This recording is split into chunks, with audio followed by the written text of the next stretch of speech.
매주 금요일 날카롭고 예리한 시선으로 다양한 사회문화 현상들 짚어보는 강유정, 최민석의 시선 시간입니다. 강남대학교 강유정 교수, 또 소설가 최민석 작가, 어서 오십시오. 안녕하세요, 강유정입니다. 안녕하세요, 최민석입니다. 두 분 커피 좋아하세요? 좋아하는 게 아니라 커피한테 매달려 사는 것 같아요. 그 정도예요? 없으면 금단 그 정도예요? 일어납니다. 네. 하루 몇 잔? 제가 관리해서요. 그 관리해서 4잔 정도. 관리 안 하면? 한번 그래봤더니 일단 잠을 잘 못 자겠고. 아니 관리 안 하면 몇 잔을 마셔요 그러면? 거의 계속 마시라고 해도 마실 것 같아요. 네. 약간 한동안 음료처럼 조금 중독이 돼가지고 물보다 커피를 많이 마셨던 적이 있었는데 그때는 심장도 너무 많이 빨리 뛰고 머리가 결국 두통이 오더라고요. 그래서 좀 관리 중입니다. 커피를 안 마시고 있으면 불안해져요? 생각을 안 해봤어요. 커피를 안 마신다라는 세상에. 것을. 최 작가는요? 25년 마셨습니다. 지금은? 지금도 마시고 있고요. 한때는 몇 잔? 많이 마실 때는 하루에 한 4잔 정도까지 마셔서 그게 너무 많이 마시면 장 건강에 안 좋거든요. 그래서 한때 끊었다가 장에만 안 좋아요? 지금 뭐 불면, 뭐 그렇죠. 심장, 뭐 여러 가지 맞아요. 막 나오네요. 네. 그래서 한때 끊었다가 다시 돌아와서 지금은 적당한 양을 유지하면서 즐기고 있습니다. 누가 적당하대요 그걸? 저 스스로 그렇게 이제 스스로 자위를 하는 거죠. 이게 적당해. 이렇게 타이르는 거죠. 우리 한국인들의 연간 1인당 커피 소비량이 353잔이랍니다. 그래서 세계 평균의 약 3배라고 해요. 오늘 이제 이 얘기를 한번 해보도록 합시다. 커피, 그다음에 카페 문화, 뭐 이걸 이제 같이 묶어서 이번에 코로나로 뭐 긴급 재난지원금 받는다 그러니까 왜 비싼 원두로 내리는 그 스페셜티 커피 브랜드 있잖아요. 그쪽은 작년보다 오히려 매출이 늘었다고 그래요. 돈 생긴 김에 여기 꼭 가야지 뭐 이랬던 분도 기다렸다는 것 같고, 그죠? 한국이 또 다른 나라보다 같은 뭐 스타벅스라고 하더라도 커피값이 좀 비싸기로 네. 유명하죠. 그래서 네. 한동안은 지금은 조금 일반화됐지만 어떤 점에서는 바깥보다 더 비싸다. 비싸죠. 그래서 밥을 사는 사람이 오히려 더 손해보지 않는다라는 말까지 있는데 이 스타벅스의 스타벅이 그 허먼 멜빌의 백경에 나오는 그 선장 말고 부선장 이름이거든요. 그러니까 계속 그 선장이 조금은 비이성적으로 약간 관계에 매달려서 막 고래를 잡으러 가려고 할 때 말하자면 조타수로서 이성을 지켜라라고 하는 게 스타벅이에요. 근데 거기서 이름을 따왔을 때조차 사실은 스타벅스는 상당히 합리적인 경영을 하겠다라는 회사인데 오히려 소비하는 사람들이 중독적으로 그리고 어떤 점에서 더 이렇게 매달려서 좀 열광하고 있는 게 아닌가라는 생각이 드는데 그래서 그 심볼이 사이렌입니다. 맞아요. 네. 예, 그 여신 사이렌의 예, 노랫소리를 들으면 예. 이성을 잃어버려서 물속에 빠지는 예. 그렇게 연결되죠. 예. 그래서 그런 부분에서 역시나 커피라는 부분인데 이게 또 한편으로는 저희한테는 우리나라에는 어쨌든 박래품이잖아요. 그러니까 수입된 어떤 기호식품이다 보니까 예전에 이제 60년대 영화를 보다 보면은 이 커피라는 게 등장을 하는데 김기현 감독 영화에 등장하더라고요. 한여? 네, 한여에도 등장하고 환여에도 등장하고 그 시리즈에 등장하는데 좀 대접 같은데 커피를 마시는 장면이 등장을 해요. 근데 그때만 하더라도 상당히 세련된 문화로 이제 인식은 됐지만 아마 저게 뭘까 많은 사람들이 궁금해하지 않았을까라는 생각도 들긴 하는데 지금 우리 왜 한림다방이라고 해서 대학로에 있는 거기서도 네. 그렇고 어떤 정도 약간 프랑스의 그런 카페 문화도 있고 커피라는 게 조금은 세련된 문화로 인식이 되다 보니 고급스럽고 좀 비싼 커피를 사는 것에 대한 저항감보다는 그러니까 합리적인 소비보다는 그건 커피가 아니라 커피가 주는 이미지 내지는 좀 분위기까지 같이 구매한다라는 게 예전부터 있었던 게 아닌가 싶어서 그게 가격이 좀 높게 책정되는데 좀 영향을 미치지 않았나라는 생각이 들기도 합니다. 근데 그렇게 분위기까지 구매하고 뭔가 선진국을 동경하는 의미도 함께 들어있고 이런 거라면 일부 계층에게만 통용되는 경우들이 많은데 지금은 완전 대중화된 거 아니에요? 맞아요. 네. 그렇죠. 이 한국인의 음료 선호도 설문조사를 보면 한국인의 40%가 가장 좋아하는 음료로 커피를 꼽았거든요. 그러니까 한국인에게 저는 뭐 이런 표현은 좀 과할 수도 있는데 한국인에게 커피는 일종의 마시는 김치가 아닌가. 그러니까 우리 뭐 밥 먹고 난 다음에 뭐 할 거야? 그러면 자연스레 공식처럼 커피 한 잔 해야지. 이렇게 되기도 하고 또 요즘은 카페에 가보면 대부분 와서 카페에서 아침을 먹어요.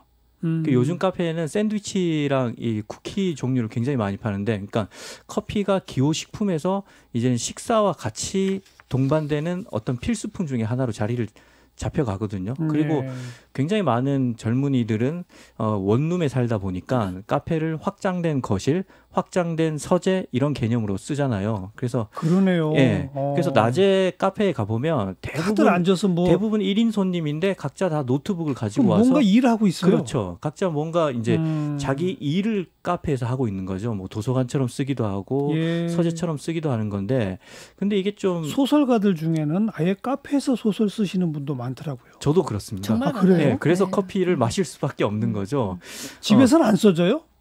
집에는 또 저는 이제 또 육아를 하고 그러다 보니까 또 같이 애가 놀아달라고 하고 그러면 또 이제 집중하기 어려운 그런 면이 있고요. 도서관을 가면 되잖아요. 도서관은 또 이게 제가 뭐 입시를 앞둔 사람도 아닌데 너무 또 그렇게 집중해서까지 쓸 필요가 없으니까. 도서관도 또 한편으로는 좀 소음에 민감하기 때문에 키보드 이 소리를 키보드 못 내요. 소리라던가 제가 한번 도서관 가서 한번 뭐 책 쓸 때 갔더니 저한테 누가 다가와서 소리 안 나는 마우스가 있다. 딸깍딸깍. 그걸로 바꾸셔야지 올 수 있다라고 이렇게 사서분이 말씀을 해주시더라고요. 예. 그런 어떤 소음의 문제도 있겠고. 그래서 결국은 이 커피라는 게 저는 예전에 우리 한동안 많은 사람들이 담배를 피울 때는 담배참이라는 얘기가 있었어요. 그리고 그래서 사람들이 뭐 식후땡이다라는 표현도 쓰기도 했고 예. 그때는 주로 커피가 뭐였냐면 사실 자판기 커피에 모여서 그렇죠. 사람들이 식사를 마치고 뭐 저도 대학 다닐 때는 100원짜리 커피 마셨거든요. 그런데 회사에도 보면 되게 싼 가격의 커피들이 있었으니까 네. 그런데 그런 부분에서 약간 또 금연 문화가 자리 잡기 시작하면서 훨씬 더 이 카페에 가서 커피 브레이크를 진짜 커피참으로 즐기는 문화가 발전이 돼서 여의도라던가 지금 목동도 비슷한데요. 12시에 딱 와보면 12시 땡 하면 식당이 붐비지만 12시 15분만 지나면 커피를 살 수가 없습니다. 줄을 너무 길게 서서. 맞아요. 그러니까 이게 이 분위기가 말 그대로 자판기에서 커피를 뽑던 분위기가 이제 옮겨졌는데 뭐 볼프강 슈벨부시라고 이제 연구자가 있어요. 기호품의 역사라는 걸 썼는데 애당초 커피는 머리를 깨우기 위한 거였기 때문에 원래 좀 지식인들 사이에서 중산층 이상에서 유행하기도 했고 점점 근대화되면서 다른 음료들이 전부 퇴출이 되고 커피가 더 남게 됐다라도 역사적으로 밝히고 있기도 하더라고요. 네. 지금 뭐 점심시간 한 15분만 지나면 못 산다 줄 서서 그럼 카페가 너무 적어서 그런 거냐? 아니에요. 너무 많죠. 그냥 한 건물에 몇 개씩 있는 데도 있잖아요. 그러니까 이게 커피의 확산은 결국은 카페 문화의 확산과 연관지어서 생각을 할 수밖에 같이 가는 없는데, 거죠, 같이. 예. 근데 이제 카페 아까 도서관을 말씀하셨잖아요. 예. 이게 좀 카페가 좀 재밌는 게 카페는 사실은 휴게 공간입니다. 쉬기 위한 곳이에요. 예. 그리고 대화를 하기 위한 공간이죠. 그러려면 카페는 사교 장소로서 굉장히 수다스럽게 떠들어야 되는데 요즘 카페는 대화하는 사람이 별로 없어요. 다들 혼자 와서 카페의 정반대 개념인 작업실로 쓰고 있어요. 그래서 이게 카페가 사람을 만나는 공간이자 나 혼자 고독하게 나의 자아를 대면하는 공간이기도 하고 내가 휴식하는 공간이면서도 동시에 생산을 하는 공간인 거죠. 그래서 이게 굉장히 복합적으로 그러니까 생산과 휴게성을 동시에 제공하는 공간이기 때문에 커피를 안 좋아하더라도 카페에 올 수밖에 없고 한국 사회에서는 그러다 보면 자연히 커피를 마시게 되고 근데 이 커피는 중독이 있잖아요. 카페인.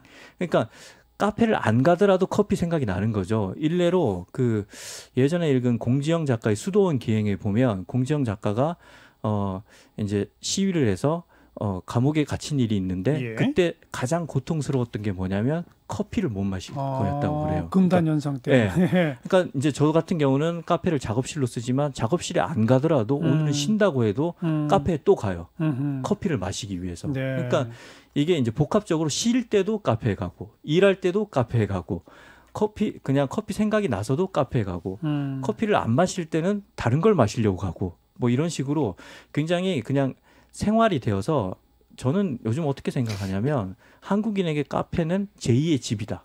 뭐 이렇게 아까 생각. 그 예. 원룸에 사는 젊은이들 확대된 거실, 확장된 거실, 이런 확장된 표현 서재 쓰는데. 이렇게 생각을 하는 거죠. 그러니까 재밌는 게 지금 우리가 카페인 하는 이 단어가 커피에다가 인을 쓴 거잖아요. 그러니까 커피에 들어있는 요소가 카페인인데 카페인을 마시기 위해서 커피를 마신다고 좀 되게 이 어원이 좀 재밌었는데 그래서 어떤 제가 학생들한테 강의할 때 농담하는 게 있어요. 썸 타다가 연인이 되고 싶으면 술을 마시고 헤어질 땐 카페에 가라. 왜냐하면 커피는 각성 효과가 있지만 술은 약간 서로 이성을 마비시킨다라고 하는데 사실상 김영하 작가의 거울에 대한 명상에서도 연인이 헤어지자고 할 때 커피를 마시고요. 그리고 특별하고도 위대한 연인이라는 은희경 작가의 소설을 보더라도 헤어진 연인은 커피를 마시지 술을 잘 마시지 않습니다. 그래서 영화나 소설도 잘 보시면 헤어지려고 술 마시면 잘 못 헤어지는 장면들이 이어지고요. 카페에서 주로 헤어지는데 이게 왜냐하면 커피를 마시면 이 카페인 때문에 네. 계속해서 각성 효과가 나서 오히려 헤어진 사람들을 더 논리적으로 만들면 결론은 이별밖에 없어지는 거죠. 네. 근데 초창기 썸 타기 시작할 때도 카페에서 커피 마시면서 시작하잖아요. 근데 썸에서 이제 사귀는 일일로 넘어갈 때는 이렇게 농담으로 제가 그러니까 원래 술이라는 거는 오히려 좀 관계를 완화할 수 있다면 어떤 점에서는 커피는 마실수록 더 이성적이 되기 때문에 그런 부분에서 서로 약간의 의도적 망각을 원할 때는 농담처럼 이게 사실 그렇다고 하고요. 그래서 노동자들 사이에서도 오히려 커피는 더 권장되는 이유. 네. 그런 부분도 있습니다. 그런데 숫자로 통계로 보면 세계 평균의 3배씩이나 된다는 거 어떻게 보세요? 그게. 특히 커피는 이제 우리가 원래 원산지가 아니잖아요. 네. 특히 네. 이제 유럽이나 미국으로부터 넘어온 거 아닙니까? 그렇죠. 그래서 우리가 미국이나 맞아요. 유럽보다도 많이 마신다는 거 아니에요? 그 영국에서는 그래서 티로 바꿨잖아요. 커피가 너무 부담스러워서 네. 너무 비싸기도 하고. 근데 저희는 그렇게 잘 되진 않는데 어떤 점에서 이게 중독성과 연관되기도 하고 저희는 과하게 노동하는 나라라서 저는 그렇다는 생각이 있습니다. 저도 노동이 많다 거기에 보니. 비슷하게 그거랑 비슷하게 생각을 하는데 저는 한국 사회가 취미가 별로 없는 사회라고 생각을 하거든요. 그래서 한국 사람들의 취미가 뭐냐고 물어보면 대부분 음주예요. 그러니까 퇴근 이후에는 음주를 하고 근무 시간 중에는 커피를 마시는 거죠. 쉬는 시간에. 예, 그래서 저는 커피를 특히 에스프레소는 한낮에 마시는 위스키다 이렇게 생각을 하거든요. 그래서 멋진 표현인데요. 부끄럽습니다. 아무튼 한국에서 많은 그 레포츠를 할 수 있고 뭔가 즐길 수 있는 공간이 많다면 다른 걸 하겠지만 그게 아니라 우리가 커피를 옛날 광고를 떠올려 보면 일상생활에 쉼표를 찍어주세요. 그런 식으로 커피 광고를 했다고요. 그랬죠. 그러니까 그랬죠. 커피 이퀄 휴식 시간, 커피 이퀄 내 삶의 여유 뭐 취미랑 예. 맞닿아 가는 거예요. 그래서 예. 한국 사람들은 노동이 많고 짧게 휴식을 취할 수 있는 게 카페밖에 없고. 카페다. 그래서 이제 더 다른 나라보다 커피를 많이 또 즐기게 된 주변에 것 같아요. 공원이나 이런 시설이 아무래도 부족하고. 그죠? 그래서 저는 커피값은 진짜 내려야 된다고 생각해요. 왜냐하면 지금 노동자들에게 정말 중요한 어떤 노동을 하던. 근데 이렇게 소비가 많은데 누가 커피값을 내리겠어요? 그렇죠. 근데 이게 지금 잘 조금 저는 팔리니까, 소비자 예. 운동이 좀 있어야겠다는 생각도 드는데 결국엔 저도 이렇게 커피에 중독 거의 가까이 된 게 박사 논문 쓰면서 약간 밤일을 많이 하게 되고 밤에 많이 앉아 있어야 되면서 본격적으로 커피를 더 많이 마시기 시작했는데 지금 많은 분들이 좋아서 취향으로 좋은 커피 사서 시간을 즐기면서 마시는 분보다는 아침에 출근하면서 잠 깨려고 내지는 점심에 일해야 되는데 다시 식후에 또 어떤 졸릴까 봐. 곤란함 때문에 마시고 이런 것들이 많기 때문에 저는 어떤 점에서 정말로 취향일까라는 생각도 드는 거예요. 아마 많은 분들 역시도 그렇게 잠도 깨고 그래도 대화를 나눌 수 있는 거의 유일한 공간이라서 카페를 이용하지 않을까라는 생각이 듭니다. 그런가 하면 최근에 그 블루보틀이라고 하는 6번째 매장 문을 열었다는데 뭐 첫 번째 매장 열을 때만큼은 아니라고 하지만 이 코로나 와중인데도 막 엄청 줄을 섰다는 거 아닙니까? 이런 건 또 어떻게 봐야 될까요? 저는 그렇게 차이가 나나요? 사실 저는 블루보틀을 한 번도 못 마셔봤어요. 그래서 저는 이제 개인적으로 프랜차이즈 커피에 대한 관심이 별로 없어서 이게 한국에 이 커피나 저 커피나 비슷하다. 그냥 개인이 하는 커피숍을 좀 즐기는 편이라서 사실 제가 이게 한국에 들어오기 전에 소문은 들었고 샌프란시스코에 있는데 샌프란시스코 갔는데도 블루보틀에 안 갔거든요. 그래서 강 교수는 마셔봤어요? 저는 마셔봤습니다. 근데 차이가 확 나요? 별 차이 없다라는 게 결론이었고요. 저는 최 작가 말하고 동의하는 게 이게 사실은 2017년에 네슬레가 또 인수를 해가지고 더 세계에 많은 지점들이 생겨서 원래 블루보틀 생겨가지고 커피 직접 볶아가지고 배달하는 걸로 시작했을 때 그 블루보틀하고는 사실 너무 멀어져 있잖아요. 그럼에도 불구하고 이게 커피기 아이폰이라는 별명을 가지고 있지 않습니까? 그러니까 이미지를 구매하는 부분에 있어서 우리가 좀 1호점에서 약간 몰려가는 경향은 좀 있는 건 분명해 보입니다. 네. 그러니까 저는 여기에 이제 커피가 아무리 일상화됐지만 여전히 커피는 뭐 이국적인 어떤 것 이런 것으로 보는 시선이 우리의 그 이중적인 시선이 있다. 있는 것 같고 예. 그리고 또 미국 브랜드에 대한 동경이 어느 정도 반영된 것 같고 그리고 이 결국은 블루보틀이나 스타벅스나 이게 결국 뭐 대기업 아니면 글로벌 기업이잖아요. 이 기업들이 전략적으로 위치를 분석을 해서 그곳의 그 선점한 위치는 당연히 시세가 오를 것이다. 뭐 이런 복합적인 심리가 반영돼서 예. 인기도 높아지고 거기에 뭐 부동산 값이 올라가고 그렇게 되는 것 같아요. 근데 이제 좀 가성비를 따져야죠. 우리도 이 정도로 소비를 하면 그래야 되지 않습니까? 네. 그렇죠. 사실 매일 커피를 한두 잔 마시는 소비자로서 그러니까요. 당연히 좀 합리적인 수준에서 그렇죠. 가격이 책정되길 원하고 커피 생산국인 남미에 가도 우리보다 커피값이 쌉니다. 예, 예. 사실 뭐 공정무역이라는 말이 커피에 대해서 나오는 것처럼 또 커피를 따는 노동자들은. 부분에 있어서의 어떤 윤리성 문제도 있듯이 예. 이 커피가 지금은 말 그대로 정말 일상의 어떤 양식이 되고 있긴 합니다만 많이들 마시고 좀 따져봅시다. 따져볼 필요는 있어 보입니다. 마지막으로 한국인에게 커피란 강유정 교수. 저는 노동의 빛이라고 생각을 합니다. 네. 최 작가. 저는 매일 조금씩 내는 월세. 일수네요, 그러면. 근데 그 월세를 내면 근데 월세란 표현 속에는 거의 커피를 주는 거죠. 필수품이라고 하는 게 깔려 있는 것 같아서 네. 조금 그렇긴 하네요. 네. 네, 강유정 교수, 최민석 작가 수고하셨어요. 감사합니다. 감사합니다.